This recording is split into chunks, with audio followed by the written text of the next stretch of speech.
was just in a coastal town of Bangladesh 2 weeks ago.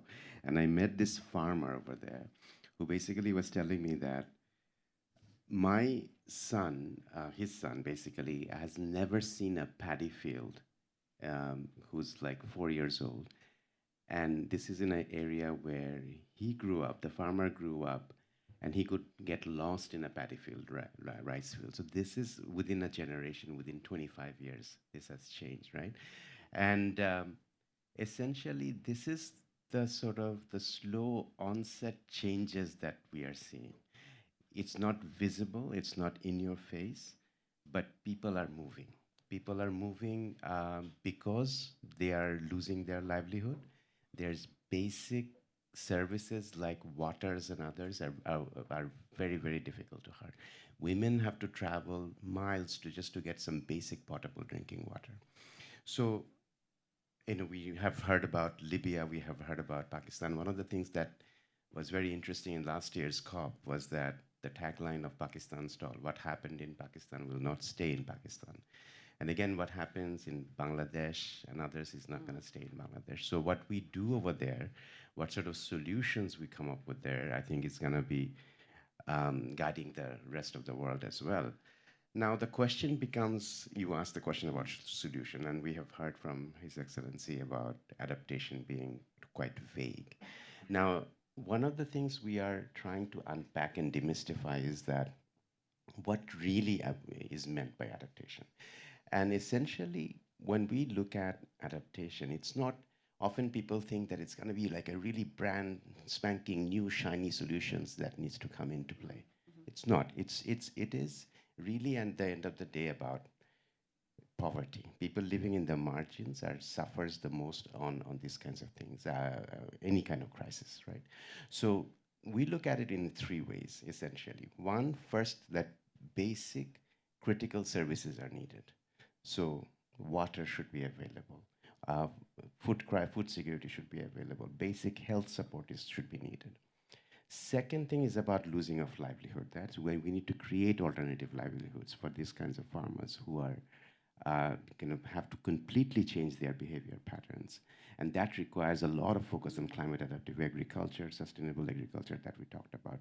That's going to change completely not only the knowledge transfer, but at the same time, working with the farmers around this area, good quality seeds and other things.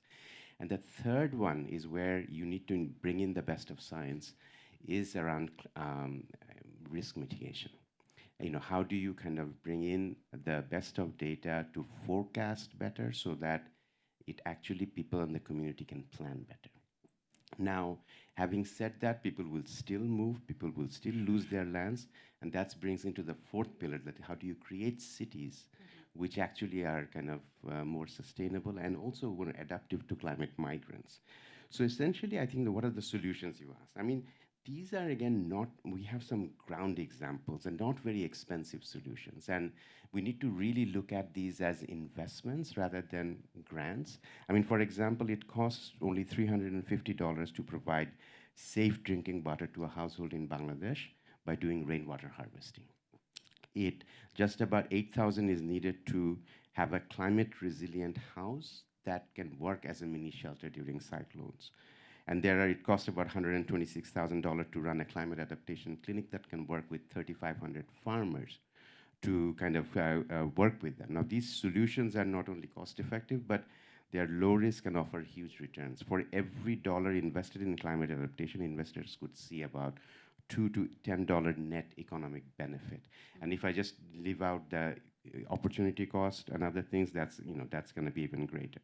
So the question becomes that, I mean, this part, sort of the water solution that we talked about, and again, I'm very thankful that we partnered with the Danish government here. We came up with a solution that works in the household level, that works in the community level, and also creation of water entrepreneurs who are actually creating a livelihood also by selling water as well, so by reverse osmosis of salt water. Now, I kind of close, I mentioned the story of the farmer. Yes. Here's the good news, right? So the farmer who didn't see, wanted to make the son see a rice paddy field. he actually then ended up getting salt tolerant seeds. And he said that everybody called me crazy, but I started doing rice cultivation in that land, which everybody thought rice cultivation is not possible.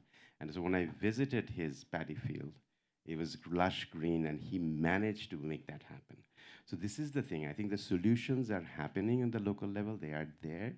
So I think that needs to be kind of scaled up. And this is why we need adaptation financing at scale. Thank you. Thank you so very much.